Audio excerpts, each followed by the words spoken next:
Napoleon Hill की एक गहरी बात है। अगर अगले कुछ मिनट बिना भटके से सुन लिया तो यकीन मानिए दिमाग का वो जंग लगा ताला खुल जाएगा जिसे शायद सालों से बंद रखा गया है। तो चलिए इस विश्लेषण में उतरते हैं और कंसिस्टेंसी के उस राज को खोलते हैं जो किसी की भी काबिलियत को पूरी तरह से निखार सकता है। तो आइए एक सीधे से सवाल से शुरुआत करते हैं। आज आईने में खुद से आंखें मिलाइए, जरा गौर से देखिए, क्या वहां एक विजेता दिख रहा है या फिर एक ऐसा इंसान जिसने बहानों की चादर ओढ़कर अपने ही सपनों की लाश को दफना दिया है। ये एक ऐसी सच्चाई है ना जिसका सामना करना थोड़ा मुश्किल है, लेकिन हम सब कहीं ना कहीं इससे जूझ रहे हैं। हम एक ऐसी दुनिया में हैं जहां 97% लोग एक जाल में फंसे हुए हैं। तो आखिर ये जाल है क्या? चलिए समझते हैं। सोचिए जरा, इस दुनिया में 97% लोग अपनी पूरी जिंदगी एक ही कुएं में गुजार देते हैं। उनकी सुबह उम्मीद से शुरू होती है, दोपहर बहानों में निकल जाती है और रात गहरे अफसोस की चादर ओढ़कर खत्म हो जाती है। सिर्फ 3% लोग ही इस चक्कर से बाहर निकल पाते हैं। और ये सब आकर रुक जाता है एक ही सवाल पर, एक सवाल जो अंदर ही अंदर खाता रहता है कि मैं शुरुआत तो करता हूं, पर रुक क्यों जाता हूं। अगर ये सवाल मन में भी आता है तो जान लीजिए कोई अकेला नहीं है। ये उन 97% लोगों की कहानी है। और इस सारे पोटेंशियल, सारे सपनों, सारी प्रतिभा को पता है कौन दफन करता है? सिर्फ 3 शब्द, कल से करूंगा, बस। ये एक ऐसा सेंटेंस है जो सपनों का गला घोंट देता है, और यही बन चुका है उन 97% लोगों का मंत्र। तो आखिर असली दुश्मन है कौन? क्या ये बाहर के हालात हैं या कोई और? सच तो ये है कि असली दुश्मन हमारे अंदर ही बैठा है। चलिए अगले हिस्से में देखते हैं कि ये काम कैसे करता है। देखिए, समस्या ये नहीं है कि टैलेंट की कमी है, बिल्कुल नहीं। असली समस्या है कि हमें खोखले जोश के नशे की आदत पड़ गई है। जब भी कोई नया आइडिया सुनते हैं ना, दिमाग में एक डोपामीन रश होता है और लगता है बस आज रात ही दुनिया बदल देंगे। लेकिन जब वो नशा उतरता है तब सामने आता है डिसिप्लिन का लंबा, बोरिंग और बिल्कुल भी ग्लैमरस न दिखने वाला रास्ता। और बस यहीं पर 97% लोग दम तोड़ देते हैं। और ये जो कंसिस्टेंसी की कमी है ना, ये सिर्फ एक बुरी आदत नहीं है, ये आत्मा का धीरे धीरे होने वाला कत्ल है। हर बार जब कोई इंसान खुद से किया हुआ वादा तोड़ता है तो वो अपने आत्मविश्वास की एक ईंट गिरा देता है। धीरे धीरे एक वक्त ऐसा आता है जब इंसान खुद पर ही विश्वास करना बंद कर देता है। लेकिन चलिए अब बात करते हैं उन 3% लोगों की, वो लोग जो इस भीड़ का हिस्सा नहीं हैं। आखिर उनके पास ऐसा क्या है जो बाकी 97% के पास नहीं? आइए उनके इस रहस्य से पर्दा उठाते हैं।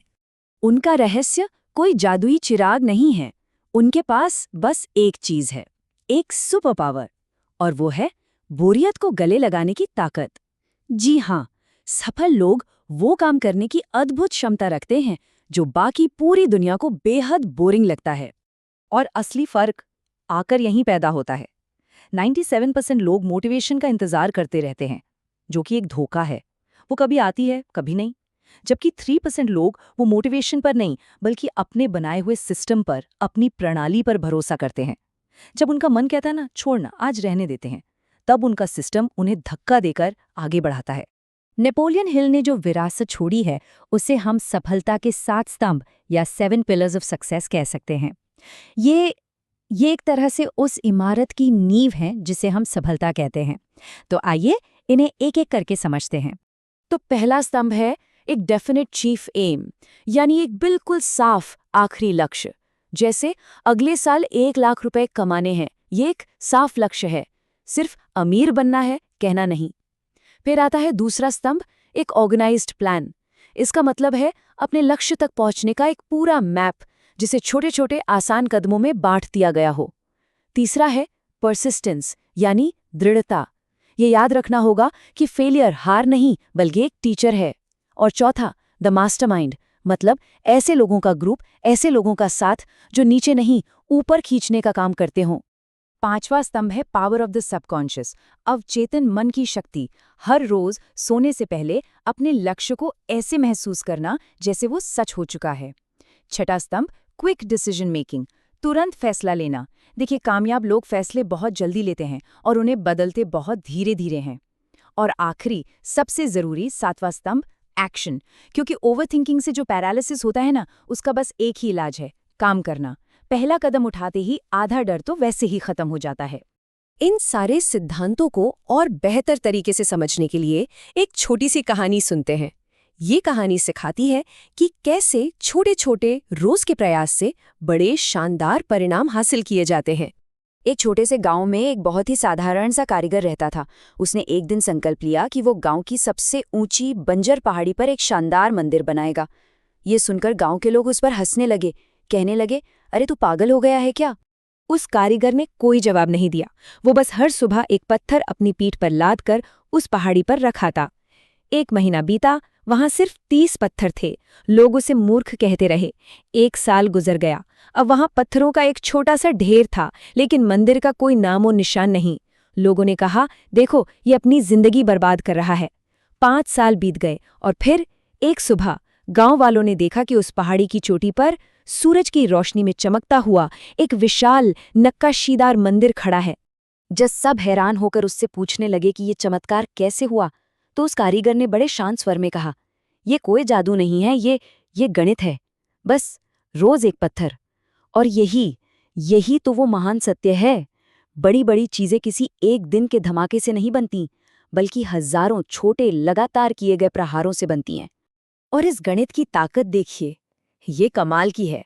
अगर कोई रोज सिर्फ 1% बेहतर होता है, सिर्फ 1%, तो कंपाउंड इंटरेस्ट के जादू से साल के अंत तक वो 37 गुना 37 टाइम्स बेहतर हो चुका होता है। ये है कंसिस्टेंसी का चमत्कार। तो अब हम सब एक चौराहे पर खड़े हैं, एक ऐसा मोड़ जहां एक फैसला लेना है, और यह फैसला आने वाले पूरे जीवन को डिफाइन करेगा। और यहाँ एक बहुत जरूरी बात समझने की है।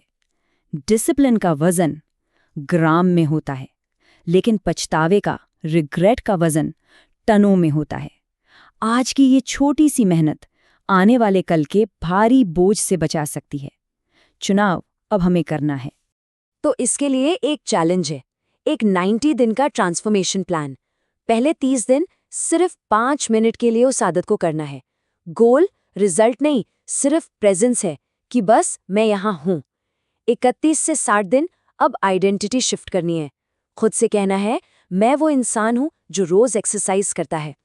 और 61 से 90 दिन यहां मोमेंटम का जादू महसूस होगा। अब कोई नहीं रोक सकता। तो अब सामने 2 रास्ते साफ दिख रहे हैं। पहला रास्ता उस 97% वाली भीड़ का है, जहां आराम है, बहाने हैं और अंत में बस पछतावा है। और दूसरा रास्ता वो उन 3% लोगों का है। अकेला रास्ता है, दर्द भी है, लेकिन अंत में मंजिल शिखर पे है। एक बात हमेशा याद रखनी चाहिए, इतिहास उन्हें याद नहीं रखता जो शुरू करते हैं, इतिहास उन्हें याद रखता है जो खत्म करते हैं। सूरज कल फिर उगेगा। सवाल ये है कि क्या कल का इंसान भी वही पुराना इंसान होगा या एक नया व्यक्तित्व? फैसला आज करना है। अपना पहला पत्थर आज ही उठाना है।